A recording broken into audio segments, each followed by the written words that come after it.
சிரிங்கய்யா, சிரிங்கய்யா.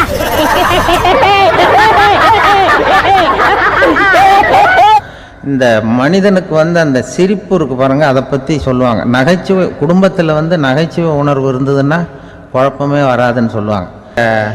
கணவன் மனைவிக்குள்ளே விட்டு கொடுக்கறது அதெல்லாம் பற்றி நிறைய எல்லாரும் ஏற்கனவே நம்ம புலவர்கள்லாம் பாடியிருக்காங்க. எல்லோரும் சொல்லுவாங்க. ஒரு கணவன் ஒரு குழந்தை பிறந்து தான் ஒரு வீட்டில், அந்த குழந்தைக்கு என்ன பேர் வைக்கிறதுங்கிறது ஒரு தகராறு. இந்த குழந்தைக்கு என்ன பேர் வைக்கிறதுங்கிறதுல தகராறு வந்துடுது. யார்? கணவனுக்கும் மனைவிக்கும்.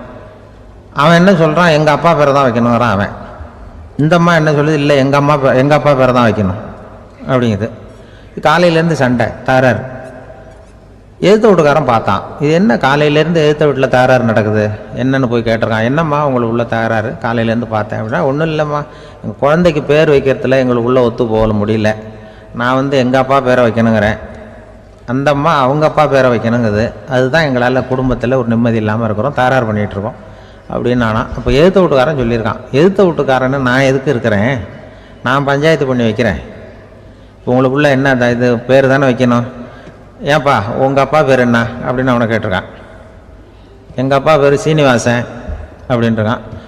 இந்த அம்மாவை உங்கள் அப்பா பேர் என்னம்மா, கிருஷ்ணன் அப்படின்னு சொல்லி. இவன் யோசிச்சு பார்த்தான், குழந்தைக்கு சீனிவாச கோபாலகிருஷ்ணன் பேர் வைங்க போங்க அப்படின்ட்டு போயிட்டான். ஏற்ற விட்டு தீர்த்து வச்சுட்டு போயிட்டான். போனதுக்கப்புறம் இவங்க ரெண்டு பேரும் பேசிக்கிட்டாங்க. சரி, இந்த சீனிவாசன் சரி கிருஷ்ணன் சரி, நடுவில் கோபாலம் யார் அப்படின்னு சொல்லி அவனை போய் இழுத்துட்டு வந்தான். எழுத்து வீட்டில் போய் அது யார்ரா, அது இங்கே வா, அது யார்ரா கோபால, அது எங்கள் அப்பா பேர், நீ அதை மட்டும் எதுக்கு விட்டு வைக்கிற, அதையும் சேர்த்து வச்சுட்டு போடான். அதாவது குடும்பத்தில் வந்து ஒரு கணவனும் மனைவியும் ஒரு சின்ன விஷயத்தில் கூட ஒத்து போகலன்னா இப்படி தான் ஏற்று விட்டுக்காரன் பஞ்சாயத்துக்கு வருவான். ஒரு கணவன் ஒரு மனைவி, அதான் ஒருத்தருக்கு ஒருத்தங்கிறது. ஒன்றுக்கு மேலேனா சங்கடம் தான். ஒரு பஸ்ஸில் வந்து ரெண்டு பெண்கள் வந்துக்கிட்டு இருந்தாங்களாம். பஸ்ஸு பிரயாணம். ரெண்டு பெண்கள் வந்து பக்கத்தில் உட்காந்துருக்காங்க. அந்த கண்டக்டரை கூப்பிட்ருக்காங்க, இங்கே வாயா அப்படின்னு அந்த ஒரு அம்மா கூப்பிட்ருக்கு. என்னம்மா அப்படின்ட்டுருக்கார். வந்து இந்த ஜன்னலை திறந்து விட்டு போ அப்படின்னு. சரின்னு அதுக்கு பக்கத்தில் இருந்த ஜன்னலை திறந்து விட்டு அவர் போயிட்டார். பக்கத்தில் இருந்தம்மா உடனே இங்கே வாயா மறுபடியும் வாயான்னு கூப்பிட்ருக்கு. வந்து என்ன இந்த ஜன்னலை மூடிவிட்டு போ அப்படின்ட்டுருக்கு.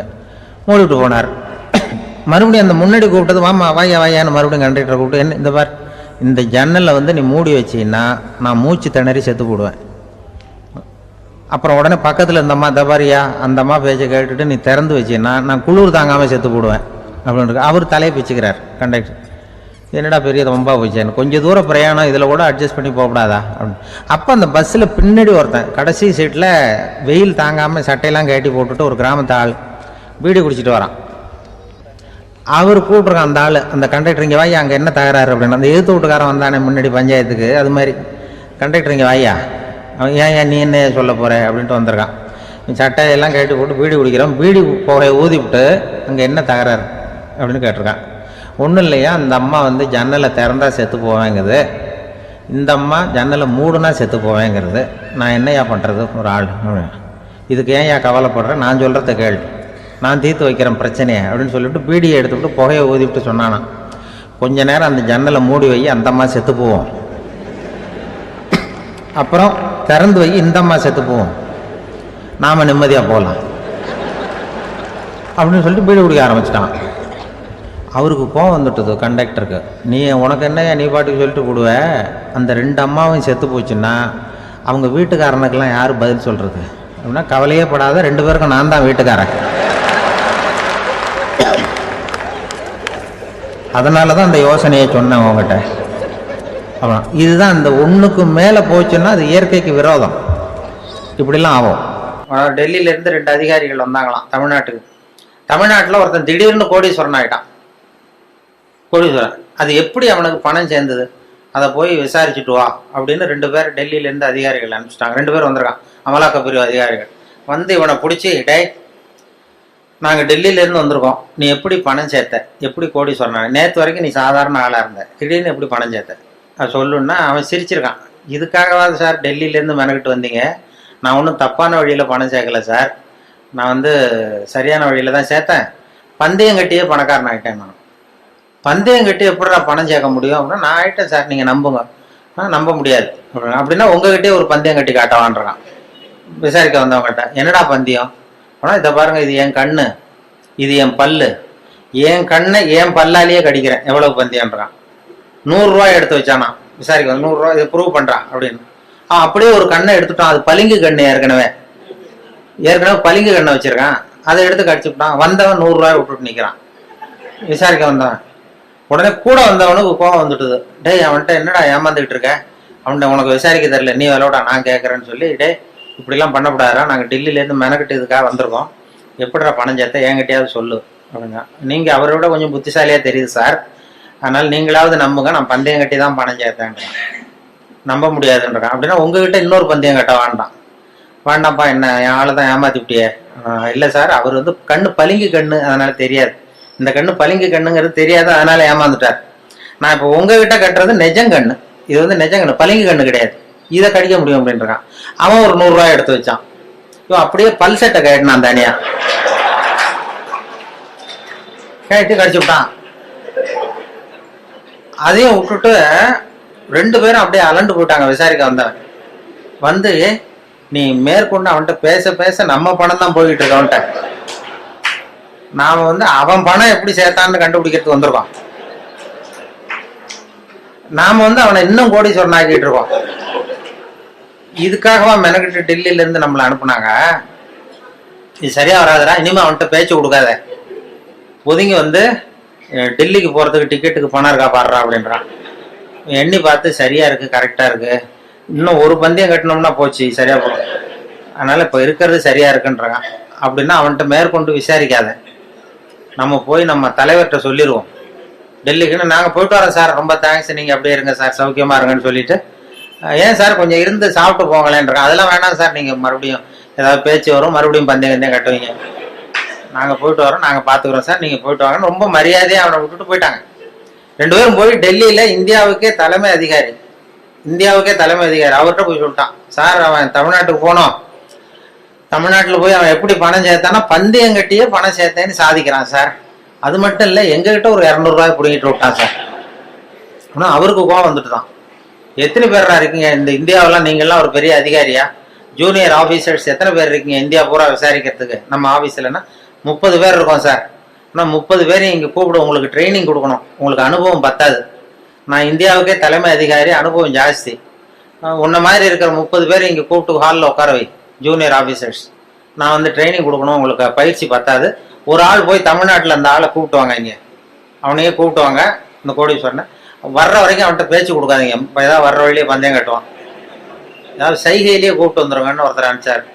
ஒருத்தன் வந்து மெதுவாக ரொம்ப சாமர்த்தியமாக அவன்கிட்ட எது கேட்டாலும், இல்லை சார் எல்லாம் அங்கே போய் பேசிக்கலாம் வாங்க, எதுக்கு சார் கூப்பிட்டு போறீங்கன்னா, அதெல்லாம் அங்கே போய் பேசிக்கலாம் சார், நீங்கள் ஒன்றும் வாங்கன்னு மெதுவாக பேச்சு கொடுக்காம கொண்டு போய் டெல்லியில் இது மாதிரி மேடையில் நிறுத்தி அந்த பெரிய இந்தியாவுக்கே தலைமை அதிகாரி உட்காந்துருக்கார்.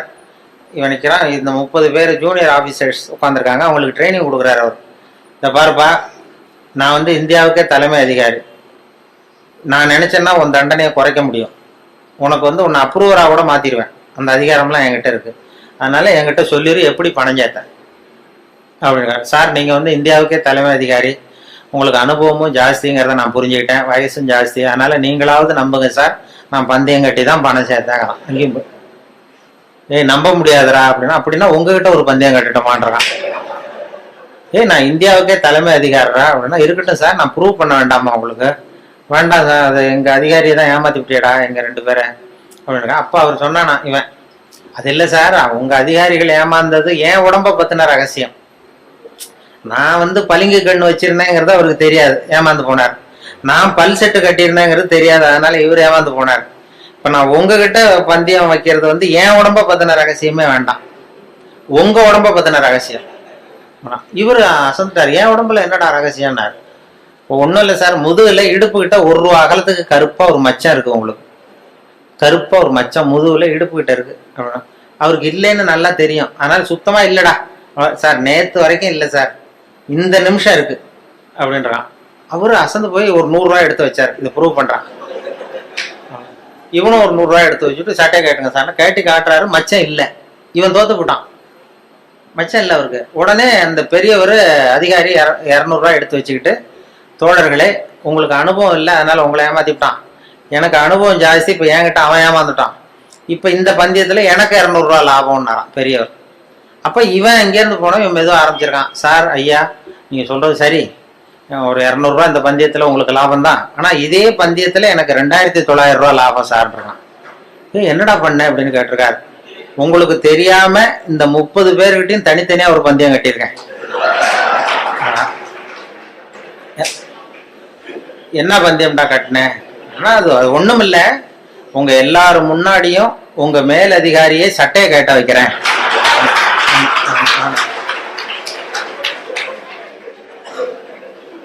அதனால சரியா போச்சு சார், 2900 ரூபா கொடுங்க சார் வாங்கிட்டான். அவரு அசந்து போய் சாரை கொண்டு போய் பக்கத்து ரூம்ல யாராவது விட்டுட்டு வாங்க, அவர்கிட்ட இனிமே யாரும் பேசாதீங்க சார், மரியாதையை அவரை நடத்துங்கன்னு சொல்லி கொண்டு உட்கார வச்சுட்டு, அதுக்கப்புறம் பார்த்து, தோழர்களே உங்களுக்கு நான் சொல்ல விரும்புறது என்னன்னா, இனிமே யாரும் தமிழ்நாட்டு பக்கம் விசாரிக்க போகாதீங்க, நீங்க போனா மத்திய பிரதேசம் உத்தரப்பிரதேசம் அப்படி எங்கேயாவது போங்க, தமிழ்நாட்டுக்கு போகாதீங்க அப்படின்ட்டாராம். 5 ஆண்டு திட்டங்கள்லாம் போடுறாங்க. 5 ஆண்டு திட்டம் ஒரு நாட்டில் போட்டாங்களாம். போட்டு அவங்க அரசியலில் உள்ளவங்க சொல்லியிருக்கிறாங்க, பொதுமக்களுக்கு அறிவிப்பு கொடுத்தாங்க, நாங்கள் 5 ஆண்டு திட்டங்கள் போட்டு இந்த நாட்டை வந்து முன்னேற்ற போகிறோம். முதல் 5 ஆண்டு திட்டம் முடிந்த பிறகு இந்த நாட்டில் உள்ள குடிமக்கள் ஒவ்வொருத்தருக்கும் ஒரு சைக்கிள் கொடுக்க போகிறோம். 2வது 5 ஆண்டு திட்டம் முடியும் பொழுது ஒவ்வொருத்தருக்கும் ஒரு கார் கொடுக்க போகிறோம். 3வது 5 ஆண்டு திட்டம் முடியும் போது ஒவ்வொருக்கும் ஒரு விமானம் கொடுக்க போகிறோம் அப்படின்னு சொன்னாங்களாம். ஒருத்தன் கேட்டிருக்கிறான், விமானத்தை வச்சுட்டு நாங்கள் என்னையா பண்றது அப்படின்னா, என்ன இப்படி சொல்லிவிட்டேன், இப்போ மதுரையில் வந்து ரேஷன் கடையில் மண்ணெண்ணெய் ஊத்துறாங்கன்னு வச்சுக்கோ, நீ பிளேன்ல ஏறி போய் முதல் வரிசையில் நின்றுக்கலாமே. இதுதான் மோசமான திட்டம். தெளிவில்லாத வேலைகள்னாலதான் குழப்பங்களே வருது. திட்டமிடாத ஒரு வேலை எப்படி நடக்கும்னா, ஒரு தெருவில் ஒருத்தர் 3 அடி இடைவெளி விட்டு குழியை தோண்டிக்கிட்டே போனானா, ஒருத்தன் 3 அடி இடைவெளியில குழியை தோண்டிக்கிட்டே போனான் ஒருத்தன், இன்னொருத்தன் அந்த தோண்டின குழியை மண்ணை போட்டு மூடிட்டே போயிருக்கான். ஒரு பெரியவர் பார்த்துருக்கிறாரு, அங்க என்னப்பா வேலை நடக்குது, 3 அடி இடைவெளியில ஒரு குழியை தோன்றேன், இன்னொருத்தன் மூடிட்டு போறான், என்ன வேலை நடக்குது? அரசாங்க வேலை நடக்குது சார் அப்படின்ற. அரசாங்க வேலைன்னா அர்த்தம் இல்லாம இருக்கப்பா, ஒருத்தன் குழியை தோன்றான், நீ மறுபடியும் மூடிட்டே போற, அர்த்தம் இல்லாம இருக்குதே அப்படின்னா, இல்ல சார் நான் விவரத்தை சொல்றேன், 3 அடி இடைவெளியில குழியை தோண்ட வேண்டியது ஒருத்தன் வேலை, அதுல செடியை நட வேண்டியது இன்னொருத்தன் வேலை, அதுக்கப்புறம் மண்ணை போட்டு மூட வேண்டியது இன்னொருத்த வேலை. அந்த 2வது ஆளு இன்னைக்கு லீவு போட்டான் ஆபீஸ்.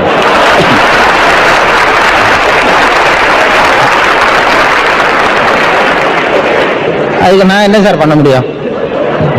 அவனுதான் எங்க அதிகாரி கிட்ட சொன்னா, நீ ஓன் டியூட்டியை ஒழுங்கா பாரு, அடுத்தவனை பத்தி ஏன் கவலைப்படுற. அதாவது தெளிவான திட்டம் இல்லைன்னா இப்படிப்பட்ட குழப்பம் வரும். அதை நாங்களும் ஒத்துக்காம இல்லை. இங்க வந்து நாம் அப்படி அந்த திட்டமிடாத முன்னேறது எதுவும் நடக்காதுங்கிறது தான் எங்களுடைய இது. ஒரு சின்ன திருடம் கூட திட்டம் போட்டாதான் அவன் ஜெயிக்க முடியும். எந்த ஒரு செயலும்னு தான் சொல்லியிருக்கிறாங்க, நல்ல செயலா கெட்ட செயலான்னு அவங்க சொல்ல. குடும்ப டாக்டர் ஒருத்தர் வீட்டுக்கு ஒருத்தர் ஸ்கூட்டர்ல ஒருத்தர் வந்திருக்கான், வச்சுட்டு உள்ள போய் பேசிட்டு இருந்தார்.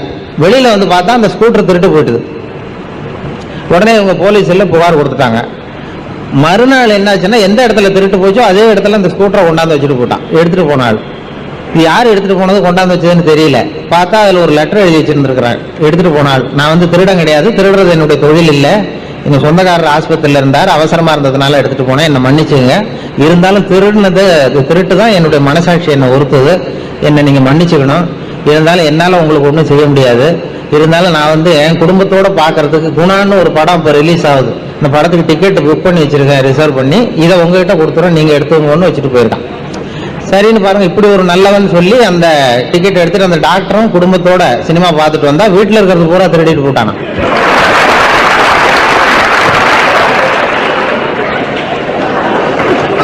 இல்ல, என்னுடைய கேள்வி, இந்த வெற்றிக்கு என்ன காரணம்? அவன் திட்டம் போட்டதுதான். நல்ல காரியமா கெட்ட காரியமாங்கிறது வேற. எத்தனை பேர் அந்த டாக்டர் வீட்டில் இருக்காங்கன்னு திட்டம் பார்த்தா, அத்தனை டிக்கெட்டை கொண்டு வந்து வச்சா ஜெயிச்சுட்டான். போனால் ஒரு 10-15 வருஷத்துக்கு முன்னாடி ஒரு நண்பர் கூப்பிட்டார், சென்னையில் இது மாதிரி சினம் தவிர்த்தல்னு ஒரு பயிற்சி நடத்துகிறோம், நீ அதில் வந்து பேசணும்னு சொல்லி கூப்பிட்டார் ஒரு நண்பர். நான் சொன்னேன், நான் பயிற்சிக்கு வேணா வரேன், என்னை பேசுறதுக்கு கூப்பிடாங்க, எனக்கு அனுபவம் கிடையாது, நீ வந்து ஒன்று எனக்கும் உங்கள் பயிற்சியில் சேர்ந்துக்கிறேன் அப்படின்னா. அதெல்லாம் கிடையாது, பயிற்சியெல்லாம் நாங்கள் கொடுக்குறோம், நீ வந்து சினம் தவிர்த்தல், மனுஷன் கோவப்படாமல் இருக்கிறதுக்கு என்ன வழி நீ சொல்லிட்டு போ அப்படின்னு சொல்லி கூப்பிட்டாங்க. சரி ஏதாவது போவோமேன்னு சொல்லி போய் நான் சும்மா கதை மாதிரி சொல்லிட்டு வந்தேன். கோவப்படுறது மனுஷ இயல்பு, அது என்ன பண்ணுறதுன்னா அப்படின்னு சொல்லி ஒரு கதை சொன்னாங்க. மீனம்பாக்கம் ஏர்போர்ட்டில் ஜப்பானுக்கு போக வேண்டிய ஒரு பிரயாணி நிறைய லக்கேஜெல்லாம் தூக்கிட்டு வந்திருக்காரு. இதை வாங்கி பிளேனில் ஏற்றக்கூடிய பொறுப்பில் உள்ள தொழிலாளிகிட்ட சண்டைக்கு போகிறார், அடிக்க போகிறார், என்னமோ தகராறு. இவர் கடுமையாக இருக்குது ஒரு முகம், கோவப்படுறாரு. இந்த பெரிய மனுஷன் ஜப்பான் போக வேண்டிய பிரயாணி இதை வாங்கி பிளேனில் ஏற்றுற தொழிலாளி இருக்கானே, அவன் சிரிச்சுக்கிட்டே சரி சார் சரி சார்ங்கிறான். இவர் கோவப்படுறாரு, அவன் சிரிச்சுக்கிட்டு இருக்கான். இதை ஒரு பேராசிரியர் பார்த்துட்டு இருக்கிறார், மனவள கலை மன்ற பேராசிரியர் அங்கே உட்காந்து பார்த்துட்டு இருக்காரு. இது என்ன இந்த பெரிய மனுஷன் இவ்வளவு கோவப்படுறான், அந்த சாதாரண தொழிலாளி சிரிச்ச முகத்தோடு இருக்கிறானே, அவன் நமக்கு வகுப்பு எடுக்கலாம் போல இருக்கு, சினம் தவிர்த்தல வகுப்பு அப்படின்னு நினச்சிட்டாரு. உடனே இதெல்லாம் முடிஞ்சது, அவர் வச்சு திட்டிட்டு போயிட்டாரு. அப்புறம் அவன் லக்கேஜ் எடுத்துட்டு போனா எல்லாம் முடிஞ்சது. அப்புறம் பிளேன் வந்து ஜப்பானுக்கு ஏறி போயிட்டார். அதுக்கப்புறம் இந்த பேராசிரியர் அவனை ஓடி பிடிச்சி கொண்டு வந்தார் அந்த தொழிலாளியை. தவாரப்பா, நாங்கள்லாம் சினம் தவிர்த்தல்னு பயிற்சி ரொம்ப காலமா நடத்திட்டு இருக்கோம். நான் இது நடைமுறையில் இன்னைக்கு அந்த ஆள் ஒன்று அவ்வளவு திட்டினான், பெரிய பதிலுக்கு முகம் கூட சொல்லிக்கல, சிரிச்சுக்கிட்டே இருந்தியா, அது எப்படி அவ்வளவு திட்டம், அவனுக்கு கோவமே வரலையா உனக்கு அப்படின்னாரு. அப்பா அவன் சொன்னான், அப்படி இல்லை சார், மனுஷன்னு பிறந்தா கோவம் வராமல் இருக்காது, கோவம் வரும், எல்லாருக்கும் கோவம் வரதான் செய்யும், ஒவ்வொருத்தரும் அவங்கவுங்க வழியில் அதை டீல் பண்ணுவாங்க. நீ என்னடா பண்ணேன்னு கேட்டிருக்காரு. ஒன்றும் இல்லை சார், அவர் அந்த பெரிய மனுஷன் ஜப்பான் போயிட்டு இருக்காரு, அவர் லக்கேஜ் எல்லாம் அமெரிக்கா போயிட்டு இருக்கு.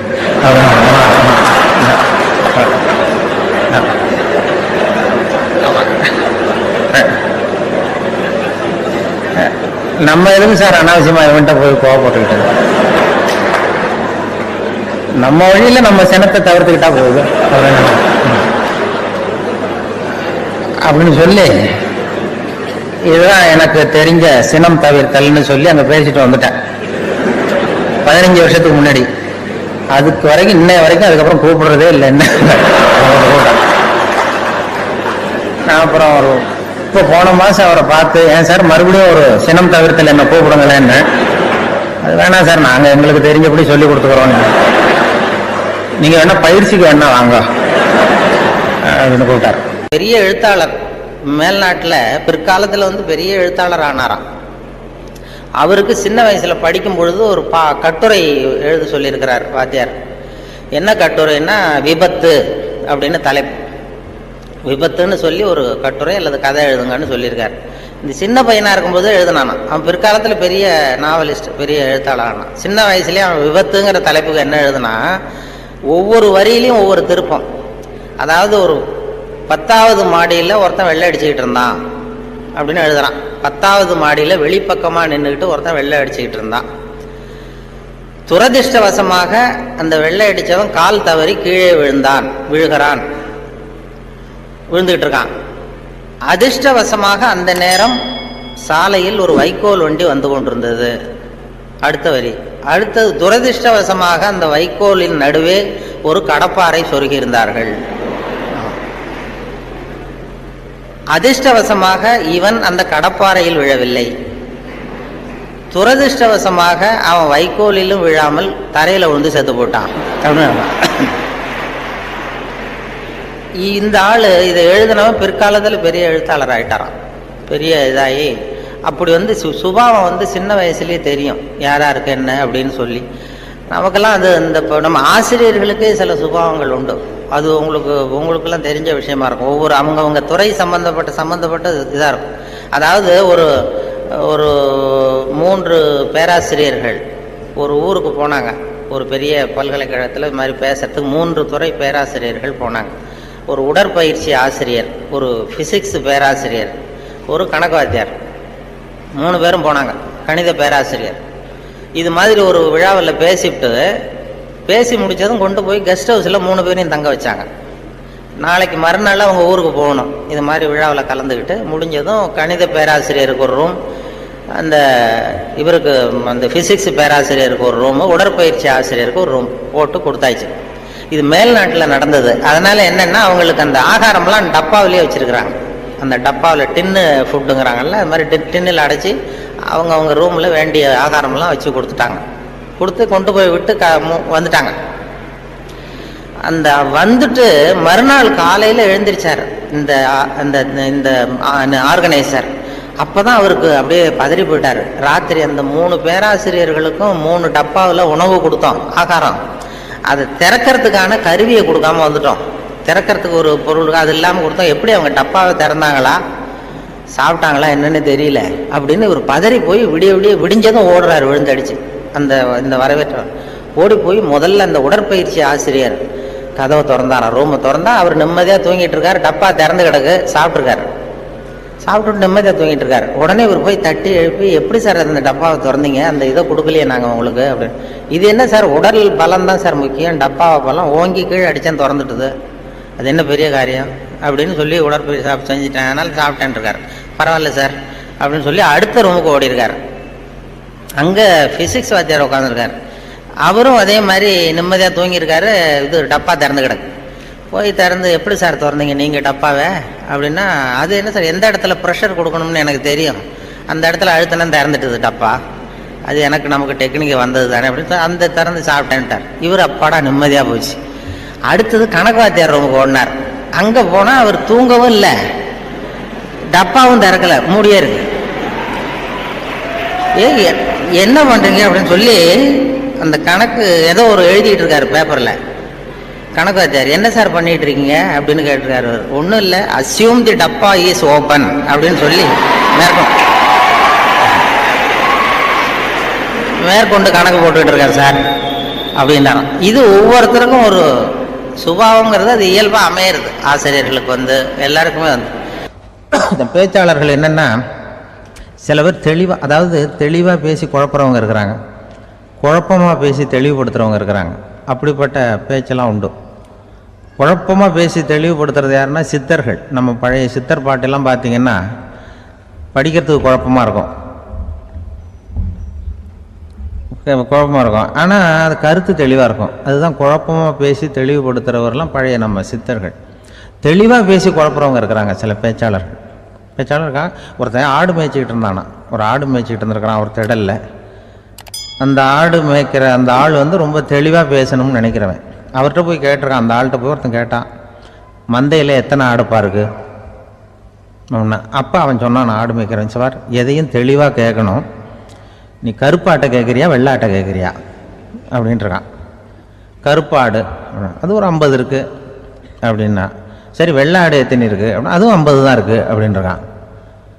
என்ன ரெண்டும் ஒரே ஆன்சர் தானே சொல்கிறான் அப்படின்னு சொல்லி, சரி இந்த ஆடெல்லாம் எவ்வளவு புல் சாப்பிடும் ஒரு நாளைக்கு சார், மறுபடியும் தெளிவாக கேளுங்க, கருப்பாடா வெள்ளாடா? கருப்பாடு அப்படின்னா 10 கிலோ சாப்பிடும். சரி, வெள்ளாடு அதுவும் 10 கிலோ சாப்பிடும். ரெண்டுக்கும் அதே தான் சொல்கிறான். சரிப்பா, இது எல்லாம் எவ்வளவு பால் கறக்கும் இந்த ஆடெல்லாம்? சார் திருப்பி சொல்ல, தெளிவாக கேளுங்க, கருப்பாடா வெள்ளாடான்னா? கருப்பாடு தென்னை 5 லிட்டர் கறக்கும், வெள்ளாடு அது 5 லிட்டர் தான் கறக்கும் அப்படின்னா. இப்படி இவன் தெளிவாக பேசி இவன் என்ன சொல்லிட்டு வரான்னு தெரியல. ரெண்டும் ஒரே ஆன்சர் தான், அப்புறம் எதுக்கு பிரித்து பேசுகிறேன், ரெண்டும் ஒன்று தாடா சொல்கிறேன்னு இருக்காரு. அப்படி இது ஆரம்பத்திலே கேட்டால் சொல்லிட்டு போகிறேன். ஏன்னா ஏன் அப்படி தெளிவாக பிரித்து கேட்குறேன்னா, அந்த கருப்பாடெல்லாம் எதிர்த்த வீட்டுக்காரனுக்கு சொந்தம் அப்படின்னா. சரி, வெள்ளாடு அதுவும் எதிர்த்த வீட்டுக்காரனுக்கு தான் சொந்தம் அப்படின்னா. இப்போ என்ன பேசினா தெளிவாக பேசி குழப்பிக்கிட்டு இருக்கான்னு அர்த்தம். எந்த பேச்சை கேட்டாலும் ஒரு தன்னம்பிக்கை வரணுமா கேட்குறவங்களுக்கு, அதுதான் நல்ல பேச்சு அப்படின்னு சொல்லுவாங்க. கேட்குறவங்களுக்கு ஒரு தன்னம்பிக்கை, வாழ்க்கையில் ஒரு பிடிப்பு வரணும், தன்னம்பிக்கை வரணும். அப்படிப்பட்ட எண்ணத்தில் தான் அவங்கெல்லாம் நல்ல கருத்துக்களை சொல்ல வந்திருக்கிறாங்க. அது என்னென்னா, ஒரு ஒரு ஒரு இளைஞன் எங்கெங்கேயோ வேலை தேடி இருக்கான், வேலையே கிடைக்கல. உடனே ஒரு தண்டவாளத்தில் போய் தற்கொலை பண்ணி தண்டவாளத்தில் தலையை வச்சு படுத்துட்டானான். யாரும் வேலை கொடுக்கல, தண்டவாளத்தில் போய் தற்கொலை பண்ணி எடுத்து படுத்துருக்கான். அப்போ 2 பக்கமும் திரும்பி பார்க்குறான், ரயிலே வரல. என்னடா தற்கொலை பண்ணால் கூட ரயில் வர மாட்டேங்குது அப்படின்னு சொல்லிட்டு பார்த்துருக்கான். அப்போ யாரோ ஒருத்தர் பேசிகிட்டு இருக்கார், ஒரு திடலில் கூட்டம், பெரியவர் பேசிகிட்டு இருக்கார். நம்ம அந்த பெரியவர் போய் கொஞ்ச நேரம் அந்த கூட்டத்தையாவது கேட்டுட்டு வருவோம், ரயில் வர்ற பாட்டை காணும், அப்புறம் தலை வச்சு படுத்துக்குவோம் அப்படி நேராக அந்த கூட்டத்துக்கு போனால் ஒரு திடலில் ஒரு பெரிய மனுஷன் பேசிகிட்டு இருக்கார். தன்னம்பிக்கை, வாழ்க்கையில் இளைஞர்கள் ரொம்ப தன்னம்பிக்கையோடு இருக்கணும் அப்படி இப்படின்னு பேசிகிட்டு இருக்கார். இவன் போய் உட்காந்து கேட்டான். இந்த இளைஞன் 1 மணி நேரம் கேட்டான். 2000 பேர் உட்காந்து கேட்டுக்கிட்டு இருந்தாங்க. உடனே கூட்டம் முடிஞ்சுது, கூட்டம்லாம் கலைஞ்சி போச்சு. அந்த பெரியவர் பேசிக்கிட்டு இருந்தாரே, அவரை போய் இவன் சந்தித்தான். இளைஞன், ஐயா, நான் தற்கொலை பண்ணிக்கணுங்கிற எண்ணத்தோடு வந்தேன், தண்டவாளத்தில் தலையை வச்சு படுத்தேன், ரயில் வரல, அந்த நேரம் உங்கள் பேச்சு குரல் தான் கேட்டுது, நான் உங்கள் பேச்சை கேட்டேன், 1 மணி நேரம் கேட்டேன், கேட்டு முடித்ததுக்கப்புறம் என்னுடைய எண்ணத்தை நான் மாற்றிக்கிட்டேன், நான் இனிமேல் தற்கொலை பண்ணிக்க மாட்டேன் அப்படின்னா அவர் பேச்சாளருக்கு ரொம்ப பெருமை. இதுதான் ஒரு பேச்சுக்கு அடையாளம், இப்படி தான் இருக்கணும். சரி, அந்த முடிவுக்கு எப்படி நீ வந்தேன்னு கேட்டார். இப்போ உங்கள் பேச்சை இந்த கூட்டத்தில் எவ்வளோ பேர் கேட்டுக்கிட்டு இருந்தாங்க சார் அப்படின்னு கேட்டான். ஒரு 2000 பேர் இருக்கும்பா அப்படின்னார் அவர். அப்போ அந்த இளைஞன் சொன்னானா, ஒரு 2000 பேரை ஒரே நேரத்தில் சாகடிக்கிற நீ உயிரோடு இருக்கிறப்போ நான் எதுக்கு சார் சாகணும்? நான் இது வரைக்கும் யாருக்கும் எந்த கெடுதலும் பண்ணலை, நான் இனிமேல் சாக மாட்டேன் சார்ட்டு போயிட்டானா. குழந்தை தன்மையோடு வாழறதுக்கு குடும்பத்தில் குழந்தை தன்மைங்கிறது எப்படின்னா, இப்போ ஒரு சில பேருக்கு அந்த குழந்தை தன்மை உண்டு. ஒரு வீட்டில் ஒரு புள்ள படுத்துருக்கு, அம்மா வந்து எழுப்புறாங்க, காலேஜுக்கு நேரமாச்சு எழுந்திரிப்பா, காலேஜுக்கு நேரமாச்சு எழுந்திரிப்பா அப்படின்ற. அந்த அம்மா அந்த பிள்ளை சொல்லியிருக்கு, ஐயோ எனக்கு காலேஜுக்கு போகிறதுக்கே பிடிக்கலம்மா, என்னை வந்து தொந்தரவு பண்ணாத, காலேஜுக்கு போகிறதுக்கு எனக்கு பிடிக்கல அப்படின்னு தான். அப்போ அந்த அம்மா சொல்லியிருக்கு, ஏன் உனக்கு காலேஜுக்கு போகிறதுக்கு பிடிக்கல, கல்லூரிக்கு போகிறதுக்கு, அதுக்கு 2 காரணம் சொல்லு அப்படின்னுருக்க. அப்போ அந்த பிள்ளை சொல்லிச்சான், ஏன் பிடிக்கலன்னா கல்லூரியில் இருக்கிற வாத்தியாருக்கும் என்ன பிடிக்க மாட்டேங்குது, ஆசிரியர்களுக்கும். 2வது காரணம், கல்லூரியில் படிக்கிற மாணவர்களுக்கும் என்ன பிடிக்கல, அதனால் நான் காலேஜுக்கு போக மாட்டேன்ற குழந்தை புள்ள சொல்லியிருக்கு. அம்மா வந்து அப்படிலாம் நீ இதுக்காக போகாமல் இருக்கக்கூடாது, நீ போய் தான் ஆகணும் அப்படின்னு புடிவாதமாக அந்த அம்மா பிள்ளைய எழுப்பினாங்களாம். சரி, நான் எதுக்கு காலேஜ் போகணும்னு சொல்கிறேன், அதுக்கு நீ 2 காரணம் சொல்லு அப்படின்னு தான் அந்த பிள்ளை. அப்போ அந்த அம்மா சொன்னாங்களாம், நீ ஏன் காலேஜுக்கு போகணும்னா, முதல் காரணம் உனக்கு வயசு 52, 2வது காரணம் நீ தான் பிரின்சிபால் அப்படின்னு தான். என்ன இருந்தாலும் அவங்க அம்மாவுக்கு அது புள்ள தானே, அதுதான் குழந்தை தன்மைங்கிறது. 52 வயசுலேயும் குழந்தை தன்மையோடு இருக்கார் பாருங்க, அதுதான். அப்படி வந்து கணவன் வந்து தேர்ந்தெடுக்கிறது, குடும்ப தலைவனை தேர்ந்தெடுக்கிறது ஒரு பெரிய காரியம். ஒரு பெரிய செல்வந்தர் போட்டி வச்சாராம், ஒரு நீச்சல் குளம், அதில் யார் வேணாலும் குதித்து அந்த பக்கம் போய் கரையிடலாம். அந்த நீச்சல் குளத்தில் விஷப்பாம்புலாம் கிடக்கு. யார் துணிஞ்சி அந்த விஷப்பாம்பு இருக்கிற குளத்தில் குதித்து அந்த பக்கம் போய் கரையேறானோ அவனுக்கு ஒரு 100 ஏக்கர் நிலம் கொடுப்பேன், அது வேண்டான்னா ஒரு 1000 ஆடு கொடுப்பேன், அதுவும் வேண்டான்னா என் பொண்ணை கொடுப்பேன் அப்படின்னு போட்டி வச்சார். அதான் மாப்பிள்ளையை தேர்ந்தெடுக்கிறதுக்கு அவர் ஒரு வழி, நீச்சல் குளத்தில் குதிச்சு கரையேறணும்.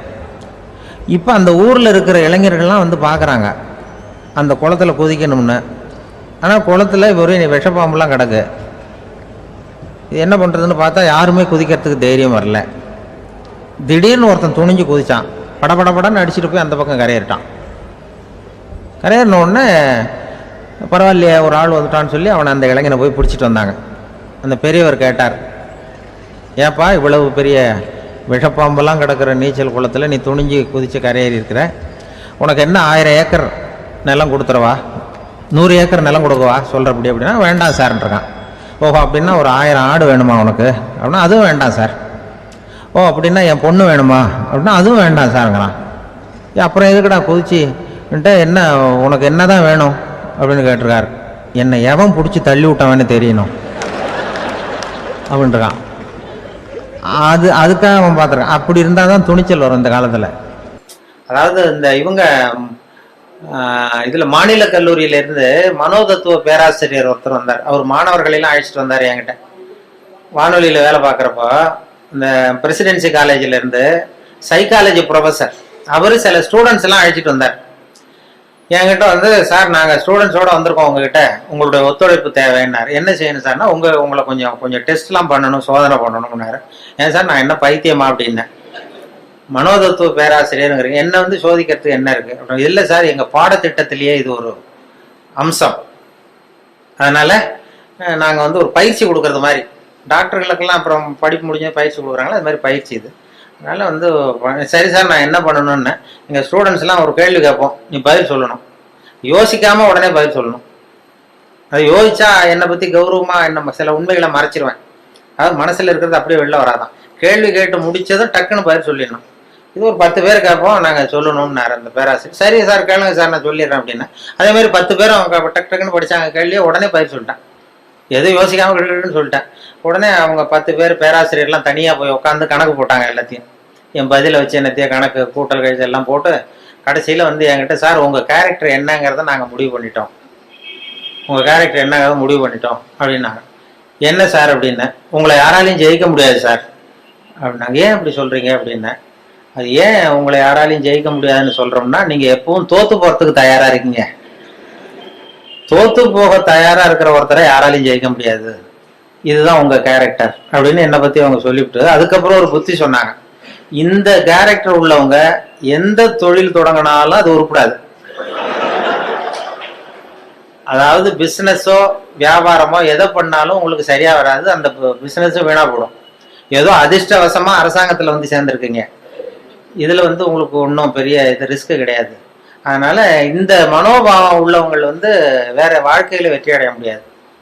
அதாவது அந்த ஒரு தொழில் துறையிலையோ ரொம்ப அந்த இது பண்ண முடியாதுன்ட்டார். அதை அந்த அந்த ரகசியத்தை அவங்கள்ட்ட சொன்னா அது எல்லாருக்கும் சொல்லுங்கன்னு சொல்லிட்டாரு. அது அது மாதிரி அது சில பேர் ஒவ்வொருத்தருடைய கேரக்டருக்கு தகுந்த தொழில் அமையணுமா, அப்படி பண்ணாதான் அது நல்லது. அதனாலதான் சொல்லுவாங்க என்ன சில இதுல இந்த இந்த மனோபாவத்துல சில வசதி உண்டு.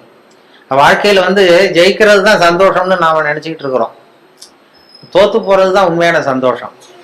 அது இப்போ என் பேரனோட விளையாடி தோத்து போகும்பொழுது ஜெயிக்கிறத விட சந்தோஷமா இருக்கு. சின்ன குழந்தைகள்கிட்ட, பக்கத்து வீட்டு குழந்தைகள்கிட்ட நான் விளையாடி தோத்து போறேன், அது எனக்கு ஜெயிக்கிறத விட சந்தோஷமா இருக்கு. தோத்து போறதுதான் சந்தோஷம்ங்கிறத தெரிஞ்சுக்கிறதுக்கு எனக்கு 60 வருஷம் ஆயிருக்கு. இது வரைக்கும் ஜெயிக்கிறது தான் சந்தோஷம்னு நினைச்சுக்கிட்டு இருந்தோம். அது இல்லை, அது வாழ்க்கைங்கிற பந்தயத்துல தோற்று போக கற்றுக்கொள்ளுங்கம்மா. வாழ்க்கைங்கிற பந்தயத்துல, ஓட்ட பந்தயத்துல நீங்க ஜெயிக்கிறதுக்கு கத்துங்க. அதாவது ஒரு ஓட்ட பந்தயம் நடந்துகிட்டு இருந்ததான், ஒரு 10 பேர் ஓடிக்கிட்டு இருந்தான். முதல்ல ஒருத்தன் ஓடுறான், அவன் தான் ஜெயிக்க போறான். அந்த வின்னிங் பாயிண்ட் ஜெயிக்கிற கட்டத்துல பின்னாடி வந்தவன் தடுமாறி கீழே விழுந்துட்டான் பந்தயத்துல. உடனே முன்னாடி ஓடிக்கிட்டு இருந்தவன் டக்குன்னு நின்று அந்த விழுந்தவனை தூக்கிட்டு ஓரமா போயிட்டான். விழுந்தவனை தூக்கி அவனை தொடச்சி அவனை ஆசுவாசப்படுத்தி கொண்டு போட்டான். 3வதா வந்தவன் முதல்ல வந்துட்டான். ஜெயிச்சதும் கூப்பிட்டு பரிசு கொடுத்தாங்களாம். இதுல போட்டி முடிஞ்சதும் அந்த 3வதா ஃபர்ஸ்ட் வந்தவனுக்கு பரிசு கொடுத்துட்டாங்க. அப்புறம் இந்த முன்னாடி வந்து இவனை தூக்கிட்டு போனான்ல, அவனை கூப்பிட்டு அவனுக்கு ஒரு பரிசு கொடுத்தாங்களாம். கொடுத்துட்டு அவர் சொன்னாராம், அந்த பரிசு கொடுத்தவர், அவன் ஓட்ட பந்தயத்துல அவன் ஜெயிச்சுட்டான், ஆனா வாழ்க்கைங்கிற பந்தயத்துல நீ தான் ஜெயிச்சிருக்கிற, இதுதான் உண்மையான வெற்றி. நீ தோத்து போறதுதான் உண்மையான வெற்றி. உன்னுடைய தோல்வி தான் வெற்றிக்கு காரணம். உன்னுடைய தோல்வியை பாராட்டுகிறோம் அப்படின்னு சொல்லி பாராட்டினாங்களாம். அப்படி அந்த தோல்வி கூட நமக்கு மகிழ்ச்சி, அந்த நுணுக்கமா அது தத்துவார்த்தமா புரிஞ்சிக்க வேண்டிய விஷயம். அந்த இப்ப விட்டு கொடுத்துக்கிறது நல்ல பெரிய மனப்பான்மை நல்லதுதான்னு போதனை பண்ணுவான். ஒரு ஓட்டப்பந்தயத்துல பின்னாடி வர்றவனுக்கு விட்டு கொடுத்துருவோமா, நீ போடா முன்னாடி, விட்டு கொடுக்கறது தான் நல்லதுன்னு சொல்றாங்க, நீ முன்னாடி போனா மெதுவா வரேன்னு சொல்ல மாட்டோம். அது ஓட்டப்பந்தயம்ங்கிறது வேற, வாழ்க்கைங்கிற பந்தயம் வேற. வாழ்க்கை பந்தயத்துல தோற்று போக கற்றுக்கொள்ளுங்கள் அப்படிங்கிறது ஒரு பெரிய. அதே மாதிரி சகிப்புத்தன்மை இதெல்லாம் சொல்லுவாங்க. சகிப்புத்தன்மைங்கிறது இன்டர்நேஷனல் இயர் ஆஃப் டாலரன்ஸ் அப்படின்னு கொண்டாடினாங்க. சர்வதேச சகிப்புத்தன்மை ஆண்டு 1995. அப்ப ரேடியோவில் இது மாதிரி சகிப்புத்தன்மையை பத்தி நீ ஒரு இது சொல்லணும்னு சொன்னாங்க. எங்க டைரக்டர் அப்பப்போ சொல்லுவார், அப்பப்போ ஒரு ஆர்டர் போடுவார், இன்னைக்கு இதை பத்தி சொல்லு, இன்னைக்கு அதை பத்தி சொல்லணும். அந்த கருத்தை வாங்கிட்டு கதையை வழக்கம் போல கதை ஒன்று பண்றது தான். அது ஒரு டாக்டர் உட்காந்துருக்கிறாரு இந்த ரூம்ல டாக்டர் உட்காந்துருக்காரு. வெளியில பெஞ்சு போட்டிருக்கு வரிசையா, அதுல 40 பேர் வந்து உட்காந்துருக்கான். 40 பேரும் டாக்டரை பார்க்கறதுக்கு. 40 பேர் சட்டையும் கட்டி பக்கத்துல வச்சிருக்கான். 40 பேர் வாயிலும் 40 தெர்மாமீட்டர் இருக்கு. இது எதுக்கு வந்தான்னு தெரியல, எல்லாரும் தெர்மாமீட்டரோட வரிசையா உட்காந்துருக்காங்க. அப்போ ஒருத்தன் செவுத்துல ஆணி அடிக்கிறதுக்கு காலண்டர் மாட்டுற ஆணி அடிச்சுட்டா விரல் நசுக்கி போச்சு அதே தெருவில். சரி நம்ம தெரு டாக்டர் தானேன்னு ஓடி வந்து நர்ஸை மாட்டேன், நர்ஸு இது சிஸ்டர் இதில் ஏதாவது மருந்து போடுங்கன்றான். இதில் மருந்து நீ 41வது ஆளா உட்காருன்னு இருக்கு. இல்லையே நான் விரல் தானேன்னு இருக்கான். அதெல்லாம் கேட்காத உட்காருன்னு உட்காந்தான். சட்டை கேட்டுன்னு இருக்கு, மறுபடியும் விரலை காட்டிருக்கான். அதெல்லாம் நீ எங்கே அடிபடுவான்னு சட்டை கேட்டுன்னு எல்லாரையும் பாருனதும் எல்லாம் கட்டி வச்சுருக்கான். இவனும் கட்டி வச்சுட்டான். வச்சுட்டு வாயை திறந்ததும் தெர்மாமீட்டர் வச்சுட்டு ஓடி போச்சு. இவன் வாயில தெர்மாமீட்டர் வச்சுக்கிட்டே யோசிக்கிறான், எதுக்கு தெர்மாமீட்டர் வச்சு பார்க்குறாங்க, நாங்கள் விரல் தானே நசுக்கிட்டு வந்தோம் அப்படின்னு பார்த்தா அவன் விரல் நசுக்கிருக்கான்னு எட்டி பார்க்குறான். அவனுக்குலாம் நல்லா இருக்கு. சரி எதுக்குடா வந்தேன்னு கேட்கணும்னா வாயை திறக்க முடியல. அவனும் ஏதோ சைகையிலேயே பதில் சொல்றான், வாயில மூடிக்கிட்டு அப்படி இப்படின்னு ஏதோ சொல்றான், புரியல. 40 பேரும் 40 கதையோட உட்காந்துருக்கான். ஆனா 40 பேர் வாயிலையும் தெர்மாமீட்டர், கண்ணு செவந்து இருக்குது, வாய் உப்பி இருக்கு, பதில் சொல்ல முடியல, பேச முடியல, சகிச்சுக்கிட்டு உட்காந்துருக்காங்க. ஒரு 15 நிமிஷம் கழிச்சு நர்ஸ் ஓடி வந்து டெம்பரேச்சர் அவங்க பேர் எல்லாம் குறிச்சிக்கிட்டு டாக்டர் ரூமுக்கு ஓடி போச்சு. இப்படி போனதுக்கு அப்புறம் இவன் ஆரம்பிச்சான், இந்த 41வது ஆள் விரல் நசிக்கிட்டு தானே, உலகம் ரொம்ப கெட்டு போச்சியா, எதுக்கு தெர்மாமீட்டர் வச்சு பாக்குறேன்னு தெரியல அவங்களுக்கு, எல்லாத்துக்கும் தெர்மாமீட்டர் வைக்கிறாங்க, சட்டையை கேட்ட சொல்றாங்க, இதை நான் சும்மா விட போறது இல்லை, உண்டு இல்லைன்னு பார்க்க போறேன்னு சொல்றான். அப்போ இந்த 40வது ஆள் அவனுக்கு அட்வைஸ் பண்ணுறான், அதை பாருப்பா இது மாதிரிலாம் சத்தம் போடாத, இதெல்லாம் வந்தால் இது சர்வதேச சகிப்புத்தன்மை ஆண்டு, இது மாதிரி இடத்துல தான் நம்ம சகிப்புத்தன்மையை கற்றுக்கணும். இது மாதிரிலாம் அனாவசியமாக அப்படிலாம் சத்தம் போடாது, கொஞ்ச நேரம் மரியாதையாக வாழை சுட்டிட்டு மரியாதையாக உட்கார் அப்படின்றான் இந்த 40வது ஆள் அவன்கிட்ட. அப்படி சொன்னதும் அவனுக்கு இன்னும் கோபம் வந்துட்டுது. 41வது ஆள் வரல, நீ எனக்கு இவ்வளவு புத்தி சொல்றியடா, நீ எதுக்கு வந்த அப்படின்னு இருக்கான். நான் தபால் கொடுக்க வந்தவையா,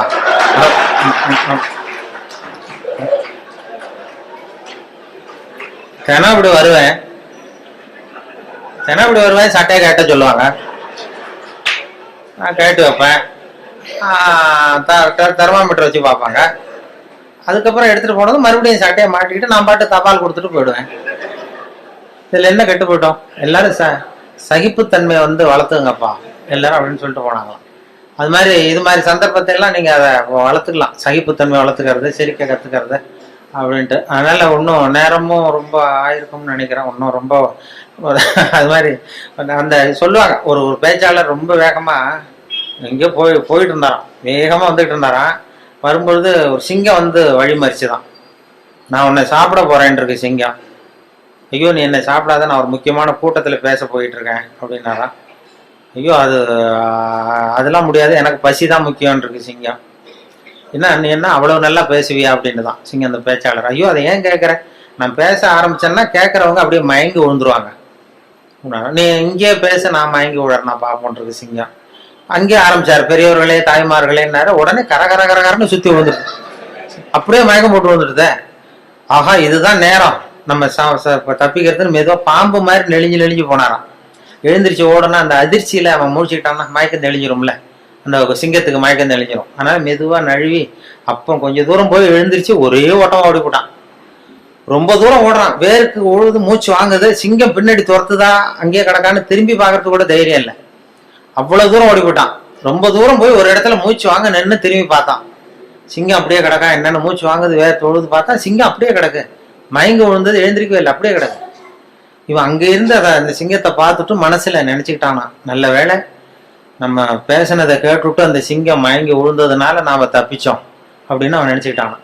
அதே நேரம் அந்த சிங்கம் லேசா ஒரு தலையை தூக்கி ஒரு கண்ணால அவனை பார்த்துதான், பார்த்துட்டு இது நினைச்சுக்கிட்டு தான், நல்ல வேளை மயங்கி விழுந்தது மாதிரி நடிச்சதுனால நாம தப்பிச்சோம், இல்லைன்னா அவன் பேசியே கொண்டிருப்பான் நம்மள அப்படின்னு இதை நினைச்சுக்கிட்டு தான். அது எதுக்குன்னா இப்போ உங்களை எல்லாம் பார்த்தா அந்த சிங்கத்தோட முகம் மாதிரி தெரியுது.